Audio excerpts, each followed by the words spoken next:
I've been telling you all along, the robots are coming.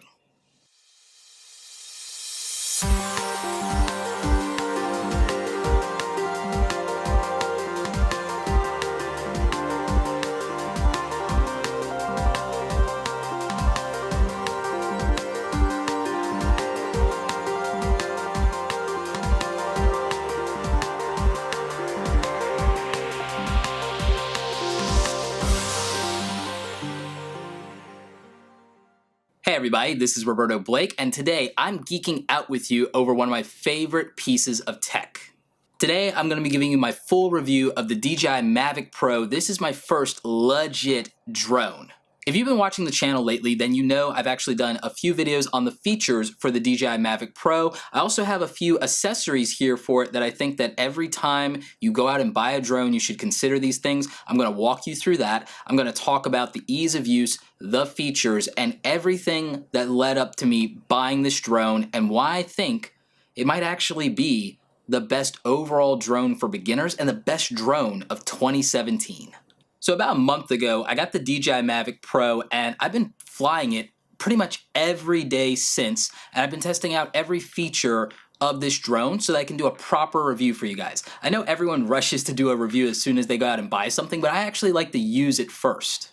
The version of the DJI Mavic Pro that I bought is the Fly More bundle. What I got with that is I got this great travel carry case. I've actually used this to get through the airport with the drone, and it's never been a problem. One of the other things it lets me do is it lets me carry the spare batteries. I have 2 spare batteries, which means I have 3 in total. The drone actually gets roughly 25 to 27 minutes of flight time per battery, but you do get a warning roughly around, I would say, 20% that you're getting low battery, and that's about an appropriate time to land it and change out your batteries or recharge. You just want to, not take those things for granted.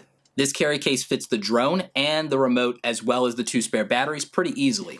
This drone is incredibly light, incredibly flexible, but it's built out of engineering plastic, which means it's a little bit more durable and robust than if it was regular plastic. And despite how light the drone is, it works so well and it still holds up in high wind conditions. At least from my experience, I've been dealing with 10 to 15 mile per hour winds, which is still within its limitations, and it hasn't given me any real problems with that. In terms of travel convenience, you can't beat it. The drone just folds up, you fold the bottom pieces down, and you can keep the propellers on. One of the things with other drones is you usually have to take off the propellers, and the risk with that is that maybe when you take off the propellers, you don't put them back on properly, and then that means that when you launch your drone, you could lose a propeller in mid-flight, and that would be a tragedy for you. So I like that you can go ahead and keep the propellers on when you fold up this drone.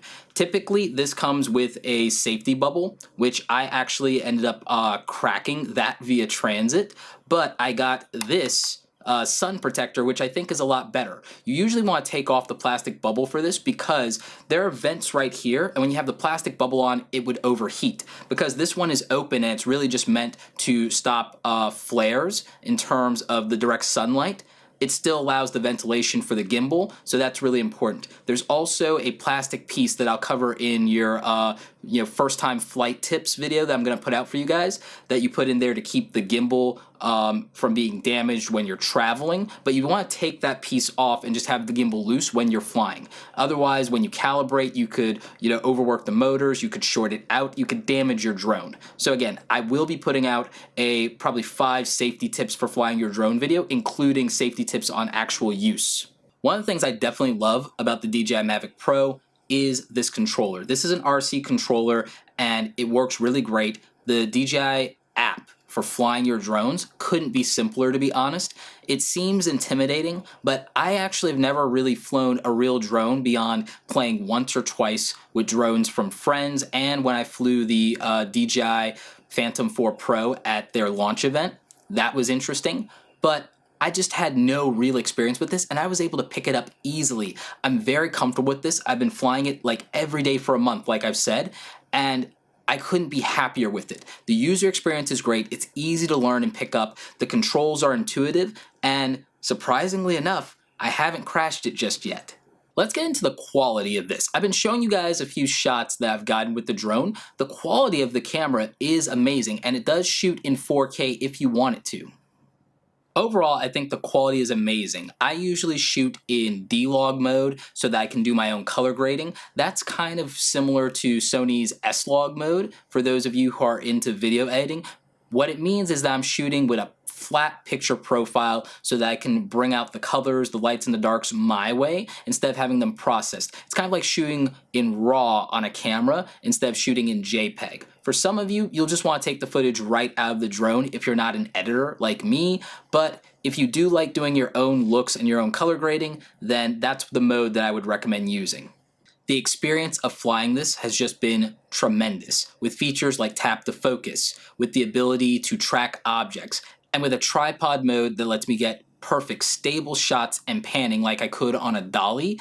It really has expanded the range of what I can do creatively. It means that even working as a one-man band, I can go out into the real world and do some behind-the-scenes shots of myself operating a camera without having another person there. So I could go ahead, hover the drone, let it focus on me, and I could show you guys me using a camera in the real world and just have some more B-roll to use here on the channel. So I think that that kind of thing is cool, and it's going to expand the range of what I can do creatively for other genres of videos that I want to do.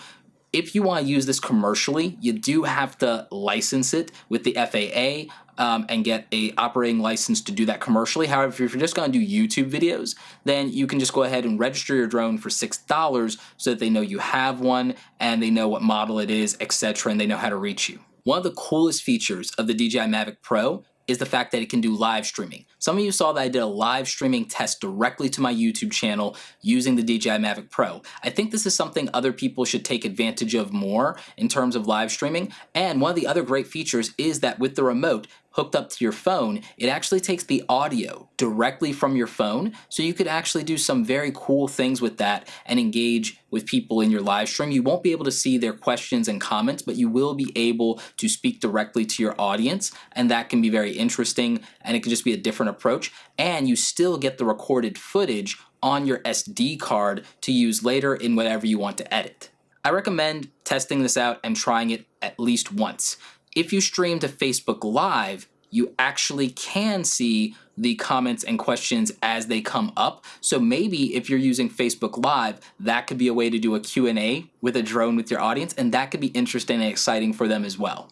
There are a lot of different modes and features that you can use with the DJI Mavic Pro. I will be covering all of them at some point on the channel one by one and walking you through how to use them in tutorials, because I just think that that would be very helpful for the majority of you. You'll notice that I have some leg extenders here on the Mavic Pro, and that's because this gets very low to the ground. That's part of it being compact. However, you risk getting liquid if it's in wet grass or anything in the gimbal, and that could damage things. You don't want to do that.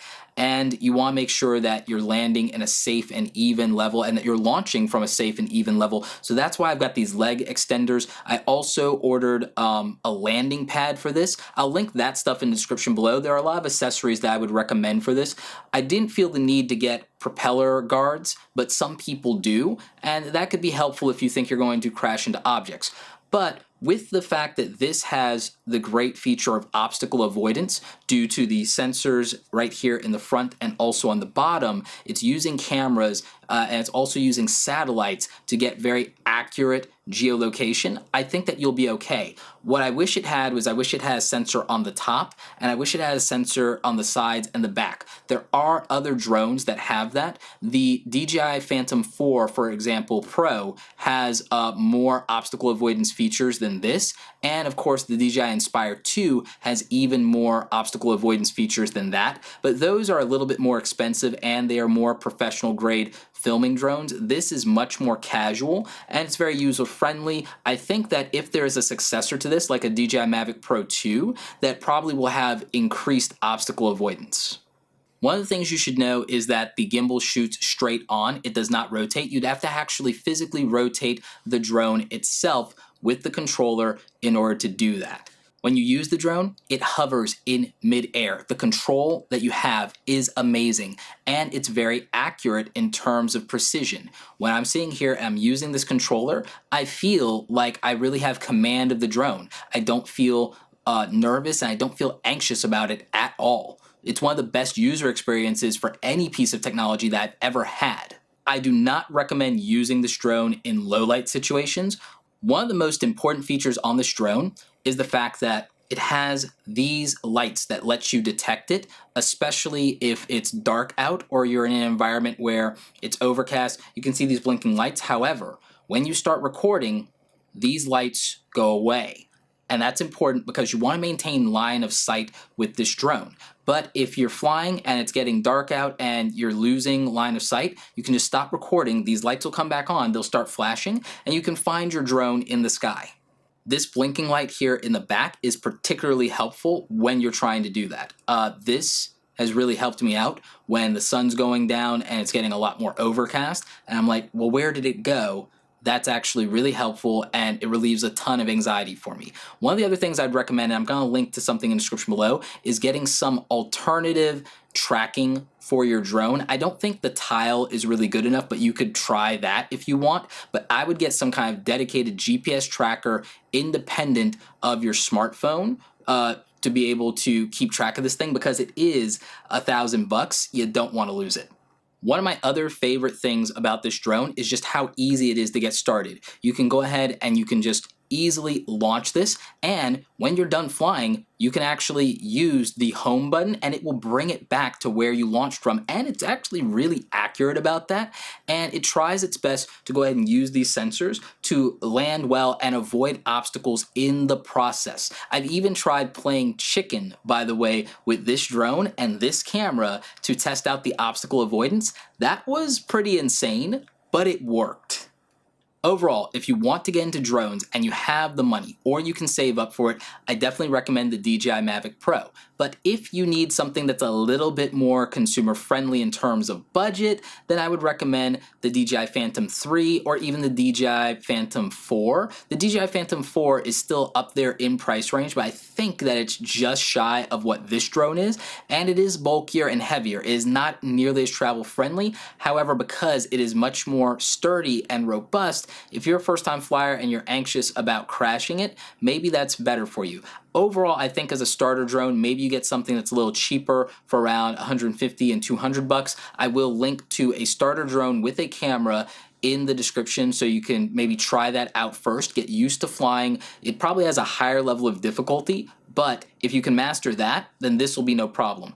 I played with a very, very cheap drone and I crashed it a lot, and then I went to a real drone, and I think that maybe that helped me just a little bit, even though it was a completely different brand, a completely different experience. So that's what I would say about it. I couldn't recommend a piece of tech more than I recommend the DJI Mavic Pro. It's travel friendly, it gets the job done, it's a great experience, it's fun to fly, and it's not that complicated, and there's a great drone community here on YouTube and all over the internet that can help answer questions for you, and has people who've done tutorials. I'm going to be doing some tutorials. I'm going to try to break this down and make drone flying not intimidating for you, because I want you to have fun with this, but I also have been thinking about how I can use this more with my YouTube channel, and in the future more with my business and working with clients.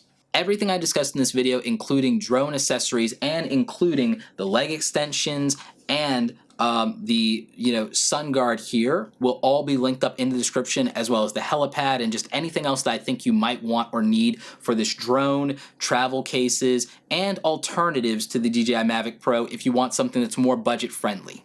If you guys have questions or you have suggestions for tutorials that you want around the DJI Mavic Pro, or you want me to cover certain features, let me know in the comment section. I'll try and get those videos out for you. Like this video if you like it. Don't forget to subscribe. Check out the other awesome content on the channel. I actually have some great drone test footage if you want to see what this is really capable of. As always, you guys, thanks so very much for watching and geeking out with me over the DJI Mavic Pro, my favorite new toy. And honestly, I love this thing to death. Mwah.